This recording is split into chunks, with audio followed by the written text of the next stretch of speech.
Part of the confusion, I want to maybe dig into this a little bit, and this is, you'll hear me say this over and over again.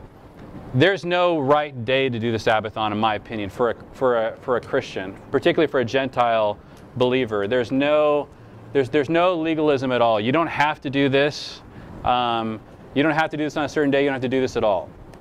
But I do think it's important that we understand that the day we choose, the reason why the Sabbath is on Saturday and the Lord's Day is on a Sunday isn't for legalistic reasons. It's because of the story.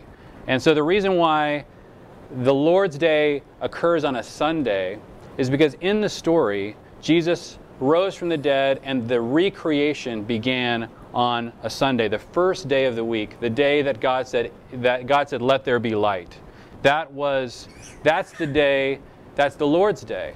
And it's a really important day for that reason.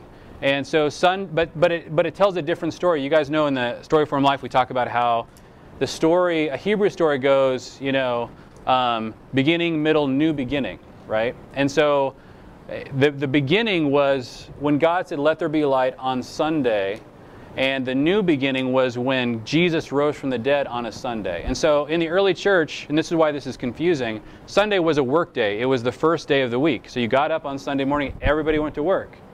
That was the way that Sunday was practiced during that time. And so the believers, they might get together in the morning really early and pray together, and they would do sunrise service, prayer times or whatever. And then in the evening, they'd often gather together for the Lord's Supper and remember the Lord's Day by eating a meal together after work and then worshiping together and gathering together. So that's how Sunday started into this practice. It tells a very important story about the fact that we now live on the 8th day, which is the day that God begins to recreate what He started, or the recreation, the new beginning.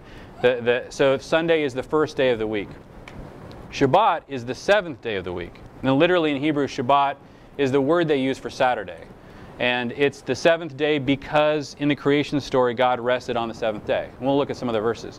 I think that's important just to know when you're making these decisions. You guys can Shabbat on Wednesday or Tuesday or any day of the week or not at all. Again, there's no legalism in this. But I do think it's important to actually understand the story behind the days, because how we do these things tell a story to us, to our kids, and so we should know what that story is and be familiar with it. Cool. So what I want to do before we dig into all the practical practices and ask questions, and there's a lot of people here that practice this, and we're gonna just be different families are going to be sharing their tradition. I want us to dive into the scriptures. We're going to do a midrash of some really key passages, and these are all the passages that have really impacted me the most about Shabbat.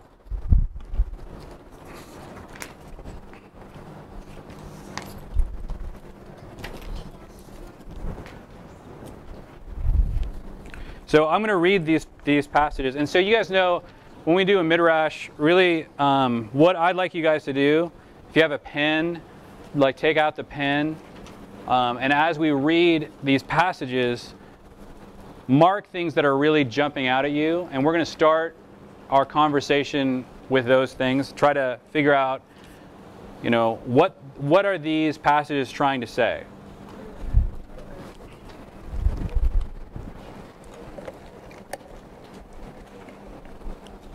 So grab one of these things and grab a pen. And as I read this, just underline, circle, star, question marks, things that are jumping out at you. And then we're going to go through this. We're going to go through the midrash rather quickly. We're going to go through these different passages. We could talk about these for a long time, but I really think it's important that we understand what the scriptures are saying about this. That has a lot to say about this topic. So we're going to start at the beginning in Genesis 1.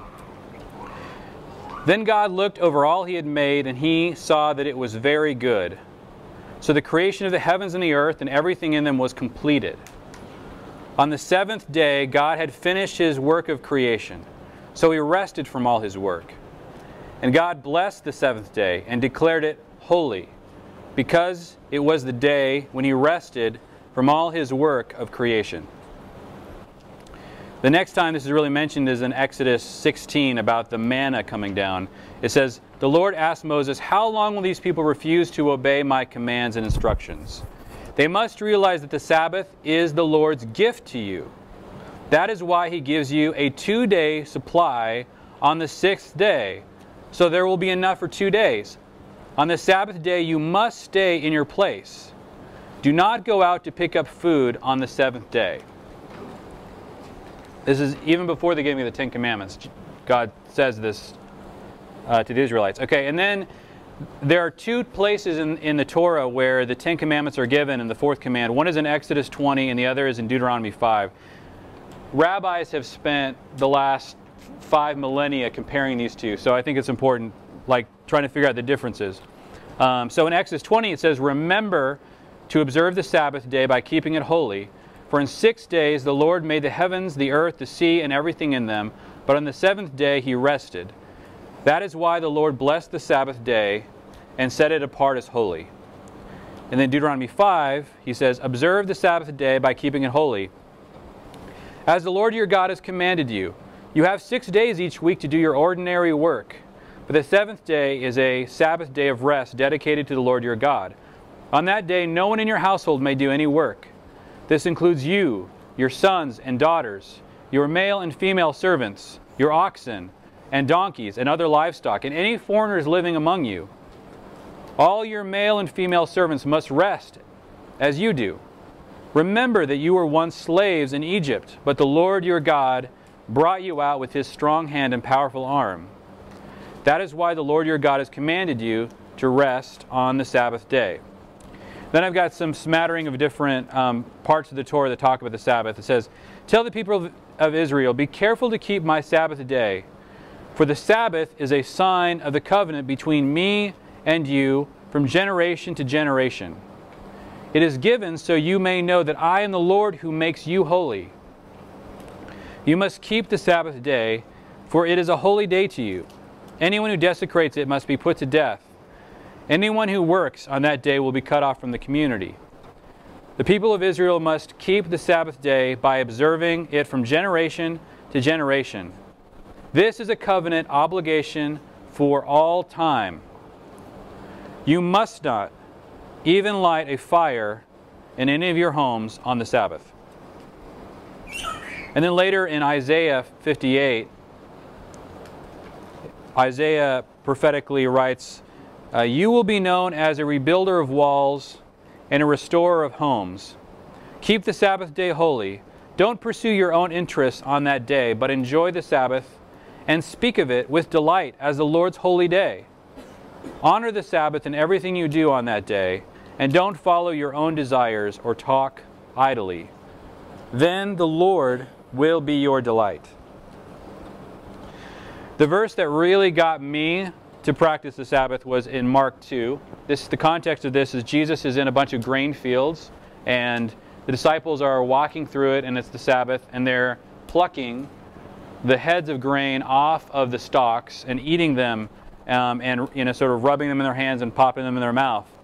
And the Pharisees kind of run up to them and, hey, you can't do that. And one of the Jesus starts to talk to them about this day, and it says, "Then Jesus said to them, the Sabbath was made to meet the needs of people, and not people to meet the requirements of the Sabbath.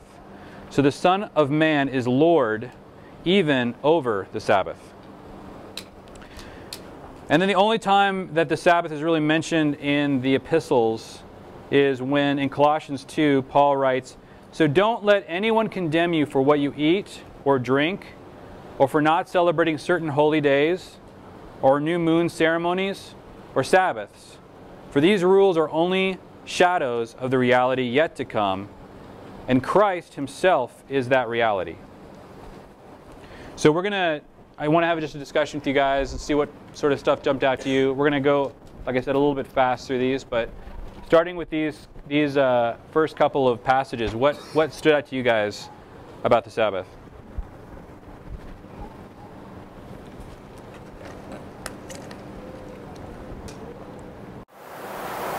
I like the correlation of, I forget what book it was, but the second column down was, you must realize that the Sabbath is the Lord's gift to you. And then at the end it says the Sabbath was made to meet the needs of the people, and not the people to meet the requirements of the Sabbath. And that stands out to me as a gift. Yes. Yeah. So and when you have to ask this question, when he says people, or in the translation it's that the Sabbath was made for man, not man for the Sabbath. Is he talking about mankind, or is he talking about a particular group? And so most people that interpret that believe he's talking about humanity. So the Lord's gift of the Sabbath was a gift to all mankind. And so there's something about it that he knows that we need. Something about the way he designed us. What else stood out to you guys? It mentions keeping it holy like over and over and over and over again. Like in each one of these it says having holy. Yeah. So what do you guys, why is that word used? What does he mean when he says holy?